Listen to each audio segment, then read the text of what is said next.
Hoje eu quero falar com vocês sobre um assunto que é leve, é importante, é bom demais de falar sobre esse assunto. Ele tem muito a ver com o que nós fizemos aqui no início também, hoje, com as músicas que nós cantamos. Obviamente que eu dei uma forçada no repertório para ficar bem alinhado com o que a gente vai falar. Então, assim, se você realmente se envolveu com o tempo de adoração hoje, você já sabe o que eu vou pregar. E você já sabe o que é importante. E você já sabe qual é o melhor lugar do mundo, que é o nome dessa mensagem que nós demos, que estava lá no vídeo, né, da transmissão.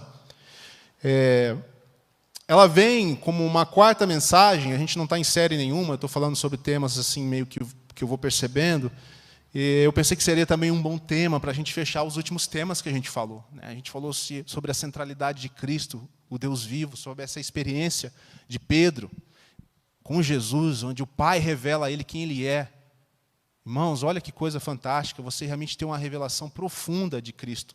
Eu não estou dizendo que você não tenha, mas eu estou dizendo que você não a tem como um todo. Ninguém tem ainda. Cristo é supremo, Cristo é grandioso demais. Há sempre algo mais profundo para você aprender de Cristo, para se apaixonar por Cristo, usando essa expressão, não é para falar, se Jesus é demais.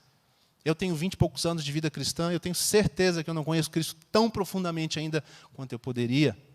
O Pai vem revelando isso ao nosso coração conforme nós avançamos na nossa carreira com o Senhor.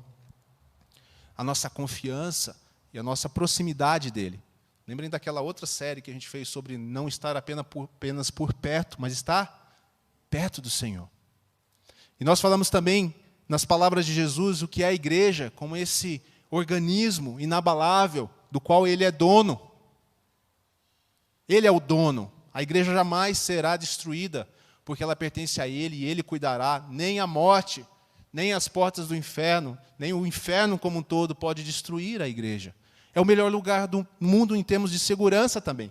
Estar na igreja é estar seguro, porque a minha vida está garantida em Cristo, ainda que a minha vida venha a ser perdida. Ou porque eu voluntariamente a dou em favor de Cristo, ou ainda por perseguição, se vivêssemos num país onde há perseguição, que a minha vida fosse tirada. Eu estou seguro na igreja, não na igreja, prédio, porque muitos irmãos foram fuzilados dentro da igreja. Mas eu estou seguro na igreja espiritual, comunidade espiritual, corpo de Cristo. Parte de um corpo que tem como cabeça Cristo, que não pode ser derrotado, que venceu a morte, que ressuscitou dos mortos, que reina soberano ao lado do Pai, aquele que tem a chave do inferno em suas mãos. Eu pertenço a essa igreja espiritual. E você precisa desenvolver essa segurança no seu coração acima de todas as coisas. Cristo é supremo e eu pertenço à igreja. Claro que isso traz implicações. Aí nós falamos sobre o caminho do discipulado segundo Jesus. Algumas pessoas, às vezes, fazem convites para o Evangelho muito fáceis, mas Jesus nunca fez convite fácil para ninguém. Jesus sempre disse, meça o custo de me seguir. Você vai ter que abandonar coisas. Você vai ter que priorizar sua vida de uma forma diferente. E aí Jesus traz para os discípulos o custo do caminho no discipulado, negar a si mesmo, as suas vontades, os seus planos pessoais, ou, no mínimo, alinhá-los à vontade do Senhor. Tomar a sua cruz, que nesse contexto significa estar disposto a viver como Jesus, porque é uma vida de cruz, de crucificação. Nós não estamos falando aqui dele tomar seu lugar na cruz. Isso você não pode fazer por você. Ele fez em seu lugar. Ele não precisava do caminho da cruz. O caminho da cruz era para nós, com a morte como um resultado final. Cristo nos livrou da morte na cruz e agora Ele nos convida para um caminho de humildade, de sujeição a Ele, ainda que isso nos custe reputação, nos custe muitas coisas ao longo da jornada como cristãos. Mas o mais importante de tudo isso, se você quiser guardar uma palavra, é aquela de sempre. Jesus chamou você para segurar. Não. Para separar. Não, também. Para servir, quase. Discípulo? O que o discípulo faz? Segue. É isso. Se você realmente entender o significado do chamado para seguir, todo o resto vem junto. Porque não tem como seguir Jesus, pensa nos discípulos, lá na narrativa dos evangelhos. Não tinha como seguir Jesus e não negar a si mesmo e não tomar a sua própria cruz. Os discípulos participavam ali dos sofrimentos de Cristo. Paulo mais tarde vai falar sobre isso. Eu não ligo, eu não me importo de participar dos mesmos sacrifícios que Cristo passou. Se ele passou, quem sou eu para tentar fugir dos sacrifícios necessários? Da dor que pode ser infligida a mim? Estão comigo? Faz sentido? É isso aí. Seguir a Jesus é a melhor coisa que nós podemos fazer como cristãos, além de ser o nosso chamado. Então, se você não conhece Jesus, a primeira coisa é começar a segui-lo. Você precisa entregar a sua vida para Ele. Para a maioria de nós aqui, nós já o conhecemos. E agora, nós o seguimos para ganhar a vida. Porque Ele diz que quem tentar cuidar da sua própria vida vai perdê-la. Mas quem abandonar a sua vida para seguir e estar comigo, vai ganhá-la. Esse é o sentido de cantar, só quero a ti e nada mais. Não é só uma coisa bonita de se cantar, agradável, motivante, emocional. É uma coisa muito séria. Nós gostamos dessas músicas que tocam o nosso emocional, nossas emoções e são sérias. É seríssimo. Só quero a ti e nada mais. Nem eu mesmo, nem a mim mesmo. Nesse sentido, eu me entrego totalmente ao Senhor. É ter uma vida de verdadeira alegria. Porque verdadeira vida implica verdadeira alegria. Sim ou não? A vida que Jesus promete é uma vida de alegria. Talvez não alegria da maneira como ela é vendida hoje para nós. Não é alegria conforme sei lá, nem vê, ninguém mais vê isso, né? Conforme novela, que a gente falava antigamente, né? Ou como séries, filmes, ou qualquer coisa. Conforme é vendido para a sociedade, nós não entendemos assim. É a alegria que vem do Senhor. John Piper fala uma frase que ele tem um livro muito bom sobre isso, mas eu peguei essa frase de outro lugar. Ele diz assim: encontrar alegria suprema em Jesus corta a raiz do pecado com o poder de uma satisfação maior. Entenderam isso?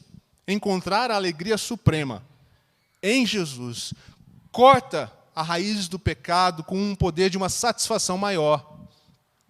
Eu não sei se vocês se lembram, mas uns dias atrás eu tenho eu não sei nem se vocês sabem disso, mas eu tenho aquele canal no Instagram novo lá que chama Pães e Peixes, que é onde eu estou compartilhando coisas que às vezes não tem português, não tem inglês, que tem a ver com o nosso movimento. Eu faço isso como uma coisa que eu acho que eu tenho que fazer para ajudar outros no movimento que não têm acesso ao inglês e coisas do tipo. E uma frase do John Wimber lá, que é muito difícil às vezes de entender, é que ele fala assim, que depois da experiência dele de tentar fazer tudo na sua própria força, no seu controle, ele viu que amar mais a Jesus torna muito mais fácil para ele evitar até o pecado, ou uma vida distante de Deus, ou uma vida de não negar a si mesmo, ou uma vida de não levar a cruz. E ele até fala assim, no jeitinho que ele sempre fala, né? Me parece que estar em amor com Jesus, ou apaixonado com Jesus, é a chave, é o segredo. É isso que John Piper está dizendo aqui. Encontrar alegria suprema em Cristo ocupa a nossa mente, ocupa nossas prioridades. Nós fazemos o que precisamos fazer na vida, mas nós já não temos mais o foco nessas coisas como um último fim. Portanto, a nossa alegria não vem de lá. Nós fazemos com alegria porque estamos preenchidos de alegria. Essa alegria é a alegria de Cristo. Faz sentido? É um desafio ou não? Mas faz sentido. Esse é o nosso chamado. Você pode pensar em qualquer outra alegria que você tem na vida. E a gente não está aqui. Ninguém aqui é masoquista, hein, gente? Tem muita coisa boa para a gente fazer nessa vida. Estar com os amigos, comer pão de queijo, goiabada com queijo, que eu gosto, sorvete. Sorvete é uma alegria para mim, assim. Jesus lá em cima, depois eu acho que já vem sorvete. Depois churrasco. É ou não é? Sorvete, sorvete, sorvete. Primeiros 3. Depois o quarto, talvez churrasco.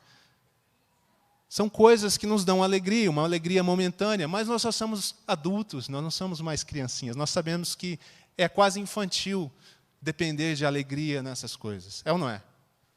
É isso que nós queremos, uma profundidade com Deus. Eu estou falando para vocês já o que eu estou buscando mais em Deus. Não sei direito, às vezes, o caminho, estou trilhando junto, nós estamos numa jornada em relação a isso. Mas nós cremos, nós somos incentivados pela palavra nisso. Tem outros que gostam de viajar. Eu descobri que eu gostava de viajar muito tarde. Mas eu gosto de viajar. Na verdade, eu viajei a vida inteira nas atividades que eu fiz. É uma coisa interessante. Faz parte de tudo que eu me envolvi, acabou em viagem, assim, de algum jeito. Eu gosto de viajar. Mas Jesus é mais. Existe algo mais. E eu quero descobrir essa alegria. Porque se eu acho bom viajar, esse é o raciocínio, me acompanha. Pega a coisa que você mais gosta aí.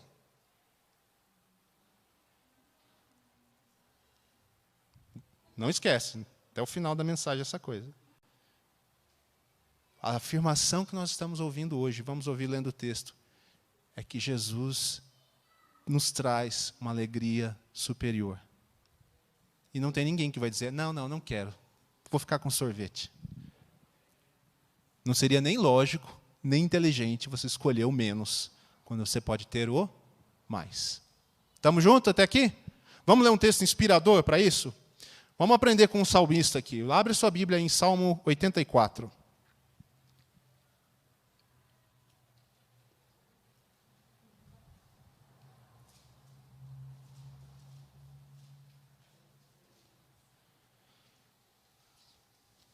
O Salmo quase que fala por si só, mas vamos trocar uma ideia aqui sobre algumas coisas.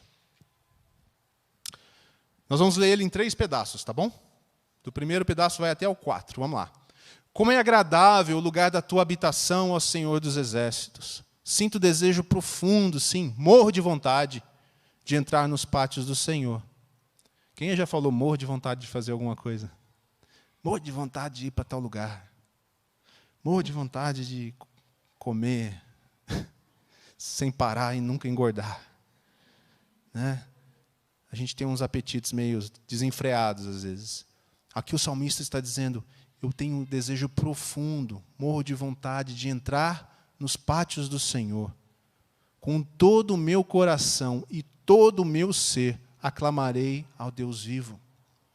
Até o pardal encontra um lar, e a andorinha faz um ninho e cria seus filhotes perto do teu altar. Ó Senhor dos exércitos, meu Rei e meu Deus.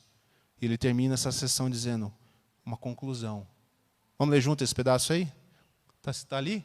Como são felizes os que habitam em tua casa, sempre cantando louvores a ti.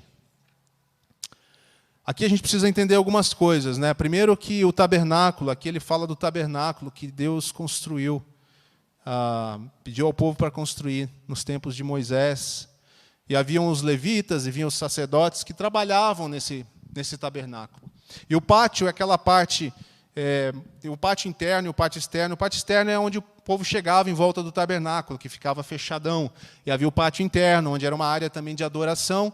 E havia o Santo dos Santos e o Santo Lugar, que eram áreas mais restritas. E aqui ele está se referindo a essa vivência de estar próximo ao pátio, de estar ali naquele lugar onde a adoração acontecia, onde o meu olhar se focava para o Santo dos Santos. Era uma coisa não só cultural, era uma coisa prática. Essa relação que ele tinha, para ele era muito claro. Como esse lugar me traz alegria, como estar ali com o meu olhar no Senhor, contemplando o Senhor, sabendo que Ele está ali, mesmo que eles não o vissem, porque ali no pátio não era possível perceber aquilo que estava acontecendo lá dentro. A verdade é que Deus sempre quis estar no meio do seu povo. Ele os tira do deserto, do Egito, leva através do deserto para Canaã, para estar com o seu povo. O nosso Deus é um Deus que ama estar com o seu povo. Ele planejou para estar com o seu povo. Segunda coisa que esse trecho nos fala é que é um Deus vivo e é um Deus pessoal. Essa é a certeza do salmista, ele diz isso claramente. Tu és um Deus vivo. Nós não adoramos algo que é impessoal, que não se relaciona conosco, que não interage conosco. Nós não temos deuses de madeira, nós não adoramos o bezerro de ouro. Nós adoramos um Deus vivo, um Deus presente.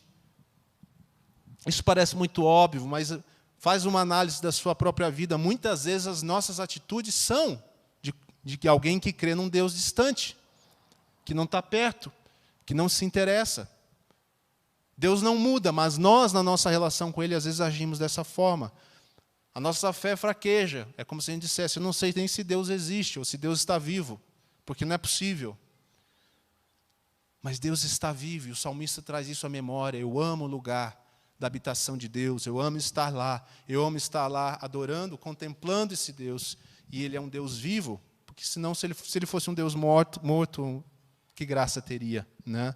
E uma outra coisa interessante nessa primeira parte aqui, e eu peguei isso de Tim Keller como uma frase, é que ele fala assim, de certa forma o salmista está nos lembrando para a gente não ser como pássaros sem rumo.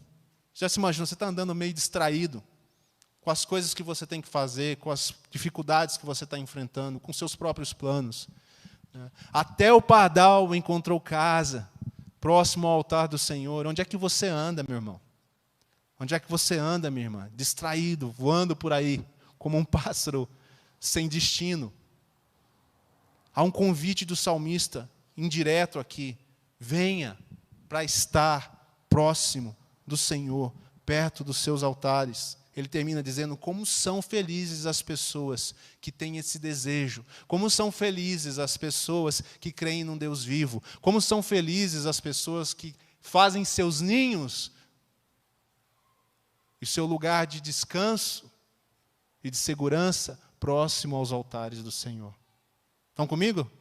Pegaram essa figura? Vamos ler mais um pouquinho. Aí ele continua falando. A próxima parte, ele diz, como são felizes, começa de novo, reforçando, os que de ti recebem forças, os que decidem percorrer os teus caminhos. Está falando o quê, gente? De decisão. Está falando de atitude. É um salmista realista. A vida não é uma vida simplesmente de joelho, não é só a questão do joelho diante do altar. A vida ela é vivida e ela tem dificuldades. Como são felizes os que de ti recebem forças, os que de ti decidem percorrer os teus caminhos, andar conforme a tua vontade. É uma vida para ser vivida, é uma jornada. Nós somos peregrinos, buscando a vontade do Senhor constantemente, mas com o coração nessa contemplação, de saber que existe um lugar onde a alegria me encontra, a alegria do Senhor me encontra, onde eu sou renovado, e na caminhada eu continuo sendo renovado. É isso que ele está dizendo. Quando passarem pelo vale do choro, ele se transformará num lugar de fontes revigorantes. Deus não esconde de nós que há momentos na jornada que são difíceis, mas nós seremos revigorados e seremos edificados nesse processo quando nós andamos com o coração no Senhor, sabendo que a alegria vem dEle, sabendo que o lugar melhor é estar perto dEle, é estar com Ele. Nós vamos falar o que isso significa para nós muito em breve. Aqui nós estamos falando do salmista na época do tabernáculo. O que ele diz mais? As primeiras chuvas o cobrirão de bênçãos. Eles continuarão a se fortalecer e cada um deles se apresentará diante de Deus em Sião. O salmista está lembrando, aqueles que creem que a habitação do Senhor é um lugar para se estar, a presença dEle é boa, é benigna para nós, a presença dEle é a presença de um Deus vivo, e que nós devemos estar perto dEle, como um pardal. Ele diz, esses andarão a vida, a sua jornada, a sua peregrinação, e o Senhor vai garantir que eles cheguem de volta a Sião. E eles serão fortalecidos na caminhada. E eles se apresentarão. É como que Deus dizendo assim, aquele que começou boa obra em vós, vai completá-la, né? Até Ele vai completá-la. Irmão, como que você recebe isso? Deus está cuidando da sua vida, na sua jornada. Independente do que você vê. Mas assim, você precisa se lançar nessa confiança. Você precisa trabalhar em cooperação com Deus. Isso é uma forma de você, vamos usar a expressão aqui com cuidado, né? Acelerar o desenvolvimento de Deus na sua vida, porque muitas vezes nós resistimos. Nós tomamos atalhos. Nós queremos fazer, nós nos negamos a nós mesmos e fugimos do caminhar da cruz. E a gente acaba perdendo de ser fortalecido. Na jornada, esse salmista continua contemplando a Deus e ele sabe que o Senhor estará com ele. Ele termina dizendo essa parte, ó Senhor, Deus dos exércitos, ouve a minha oração. Escuta, ó Deus de Jacó. Ele clama pela intervenção divina enquanto ele caminha, mas ele tem confiança de que Deus o levará até o fim. O Senhor é a nossa esperança. O Senhor é a nossa força em momentos de adversidades. 2 Coríntios 3,18 diz que Ele vai nos levando de fé em fé, de glória em glória, como se houvessem degraus de maturidade, de confiança, de desenvolvimento e de fortalecimento na vida cristã. Nenhum homem de Deus, nenhuma mulher de Deus que você conhece e admira, fez um pulo daqui para 50 anos para frente. É uma caminhada de confiança. Não será mais abalado. Capaz de fazer umas loucuras até, porque a sua confiança em Deus é muito grande. E aos olhos de outros, ele talvez faça coisas que não fazem muito sentido para nós, que somos ainda mais medrosos, mais imaturos e confiamos menos no Senhor, porque não alcançamos essa jornada. E tudo bem, desde que você esteja avançando. Desde que você esteja avançando. Vamos ler a terceira parte, final aqui. Ó Deus, olha com favor para o rei, nosso escudo, mostra bondade ao teu ungido. Um só dia em teus pátios é melhor que 1000 dias em... Todo mundo conhece esse texto, né? Um só dia em teus pátios é melhor que 1000 dias em qualquer outro lugar. Prefiro ser porteiro da casa de meu Deus a viver na morada dos perversos. De novo, uma decisão pessoal, séria, tipo Josué. Eu não sei o que vocês vão fazer, povo de Deus. Vocês aí são tudo louco. Vocês têm umas loucuras aí que eu tenho visto nos últimos anos. Eu não sei o que vocês vão fazer, mas é a decisão, eu, Josué, estou dizendo, minha casa e eu serviremos ao Senhor. É o que o salmista está dizendo aqui. Um só dia com Deus é melhor do que 1000 anos, e eu prefiro ser porteiro na casa de meu Deus, a viver na morada dos perversos. Eu tomo uma decisão. Se fosse, o porteiro era aquele que cuidava da entrada, do pátio. Todos tinham funções lá. Esse cara já tinha tido uma experiência de estar mais envolvido lá dentro. Mas ele falou assim, olha, ainda que eu fosse uma pessoa só abrindo a porta para o pessoal entrar, eu prefiro estar lá do que em qualquer outro lugar. O Senhor Deus é nosso sol, o Senhor é nosso escudo. Ele meio que está falando assim, essas são razões porque eu prefiro estar com o Senhor. Essas são razões porque eu prefiro estar perto ali da casa dele do que estar em qualquer outro lugar. E ele tem uma confiança muito grande no Senhor. Ele diz, o Senhor não negará bem algum àqueles que andam no caminho certo. O Senhor dos exércitos, ó Senhor dos exércitos, como são felizes os que confiam em Ti. O salmista relaciona a alegria plena, a suprema alegria, como diz o Piper, com a confiança plena no Senhor. Essas coisas andam juntas. Confiança plena, alegria plena. Então, nessa última parte, ele faz um reforço de tudo que ele falou. Ele junta tudo aqui. Ele junta o prazer de estar na casa do Senhor, de estar perto do Senhor, de estar contemplando com o Senhor, com a jornada diante do Senhor e a presença dele nos acompanhando.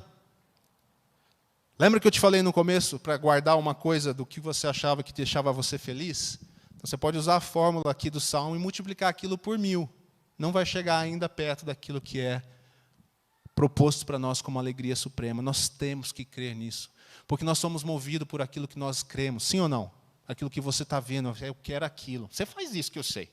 Quando você invoca com um negócio, você dá um jeito de fazer o negócio acontecer. Sim ou não? Sim. É disso que eu estou falando. Quando você invocar, que é isso que Deus está propondo para mim, você vai tomar atitudes em direção a isso. E você não vai descansar, como muitos outros salmos falam sobre isso. Eu não vou dar descanso a mim mesmo, eu não vou parar, eu não vou deixar de perseguir, assim como a costa. Eu vou até que eu encontre as águas do Senhor. Isso é um chamado, gente. É mais do que saber, como a gente diz aqui, né? Precisa crer, o crer move a cada um de nós a direção diferente.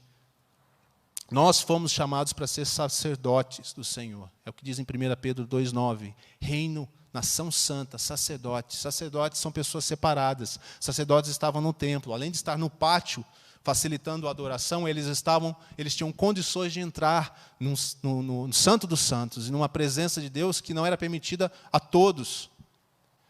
Mas para entrar lá, o que ele precisava fazer? Mostrar o currículo? Não. Mostrar o sobrenome da família?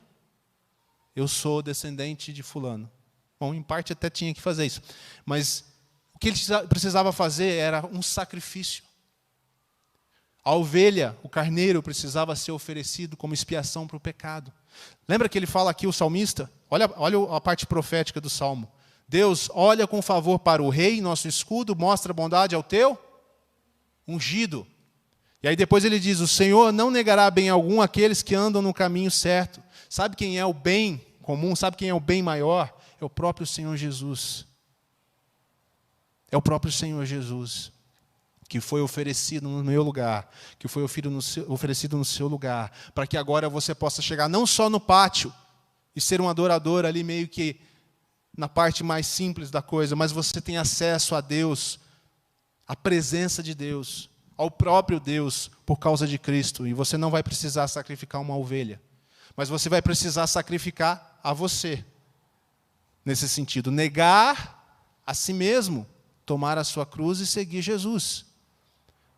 Cristo propicia o lugar para você. Ele é o Cordeiro, ele abriu o acesso, mas você precisa tomar uma atitude e segui-lo. Eu sempre imagino essa visão de Jesus falando para os discípulos, né? Vem e segue-me. E Jesus vira as costas e sai, gente. É assim que eu enxergo. Você acha que Jesus ficou ali implorando? Por favor. Não. Vem e segue-me.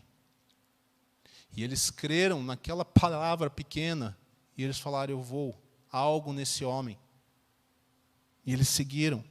Eles viram nele algo maior. Jesus é o bem maior que nós recebemos. O Senhor Deus, nosso Pai, não negará bem algum. E Ele não negou até mesmo o seu próprio Filho, para que nós tivéssemos acesso a essa alegria que está proposta na presença do Senhor. O povo de Israel encontrava alegria através dos sacrifícios e de vários rituais. Nós temos acesso a Deus aberto. Nós somos chamados para ser sacerdotes. Não contente-se em ser o cara da porta ali só, na figura do tabernáculo. Você tem acesso a Deus através de Cristo. Essa alegria do Senhor é um despertamento que vem em nós conforme nós nos apresentamos a Ele, participamos dEle, confiamos no Senhor. É algo que é operado pelo Espírito Santo. É algo que nós buscamos continuamente. Nós clamamos, vem, habita entre nós. Senhor, obrigado pela Tua presença. Nós vamos trabalhando com o Espírito Santo, mudando a nossa mente para que a gente de fato venha a crer. É uma luta mental, muitas vezes, de trocar aquilo que nós cremos pelo aquilo que a palavra diz, a ponto disso transformar a nossa atitude, e nós não queremos outra coisa.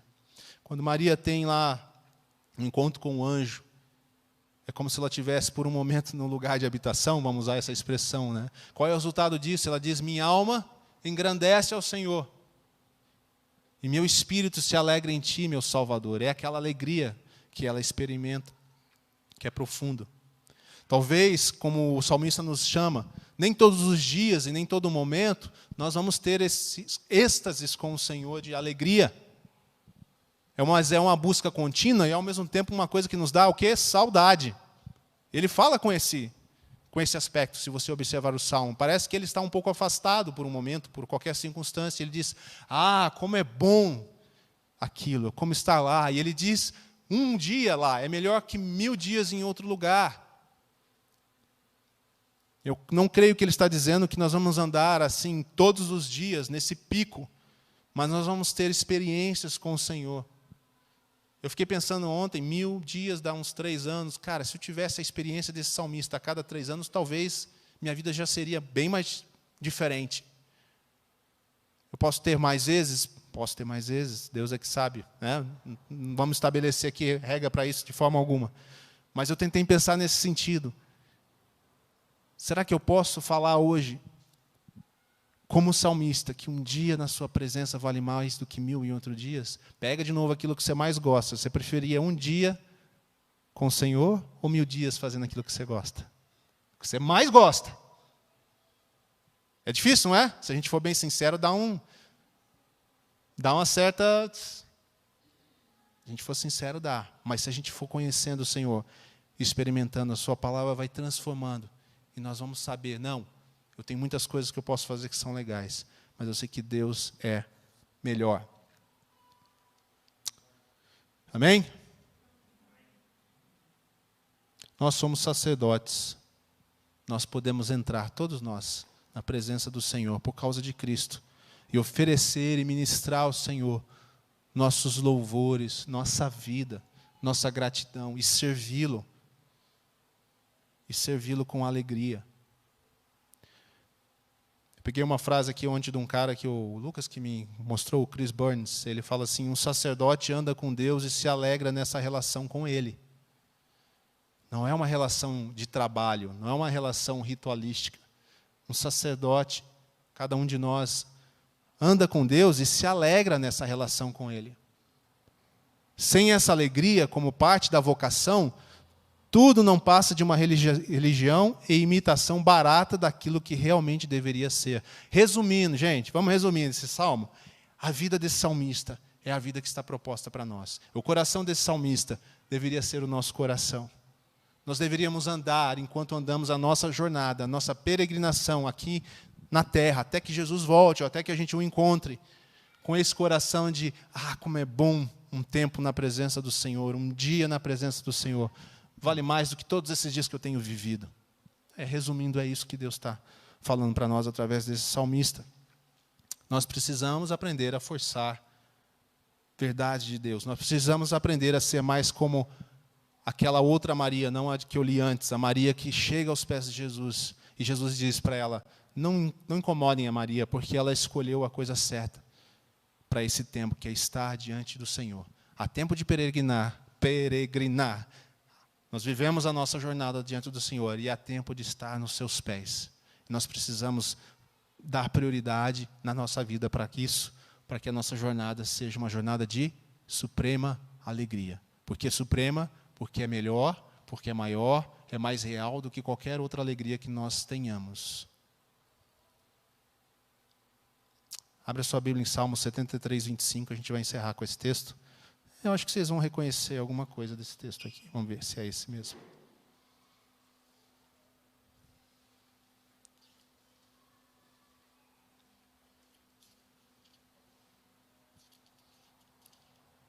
Vamos ver se é. Na verdade, era outro que eu procurava, mas vamos ler esse também. O resultado de entender essa mensagem aqui é um coração que pensa como esse outro texto aqui, esse outro salmo. Quem mais eu tenho no céu, senão a ti? Eu te desejo mais que qualquer outra coisa na... Vocês estão vendo como é que esse salmista ligou tudo? Sabe o que ele está dizendo? Que assim, se eu estou na terra, o Senhor é o que eu desejo mais. E se um dia eu for para o céu, eu não estou preocupado com o que vai ter no céu. Eu não estou preocupado com quem eu vou ver no céu. Eu estou preocupado assim, no meio da multidão, eu vou procurar quem? O Senhor. Esse é o coração que busca a presença de Deus. Não é a presença. Nós cantamos hoje, né? Não vim por causa do que podes fazer. Né? Nós cantamos isso em várias outras músicas também. Esse é o coração. Quem mais eu tenho no céu senão a ti? Gente, olha bem, é óbvio que no céu tem mais gente, vai ter mais gente, mas essa é a expressão dele. Quem mais que me importa? Nem são os meus queridos que já foram. Parece duro até falar isso, né? Mas é o Senhor. Quando eu chegar lá, eu vou procurar o Senhor. Porque dizem que o Senhor é tão comum que um traidor teve que beijá-lo. Eu vou procurar o Senhor, porque o Senhor é o que eu tenho no céu. E se eu estou na terra, o Senhor é o que eu mais desejo. Tem um outro homem que viveu algo parecido, que foi Paulo. Né? Não sou mais eu quem vive, mas Cristo vive em mim, e o morrer para mim é lucro. Paulo está refletindo esse texto. Lucro por quê? Porque eu vou encontrar meu Senhor. E o viver para mim é Cristo. Eu te desejo mais que a qualquer coisa na terra. Se vocês quiserem mais um texto para a sua meditação, 27:4, se eu não estou enganado.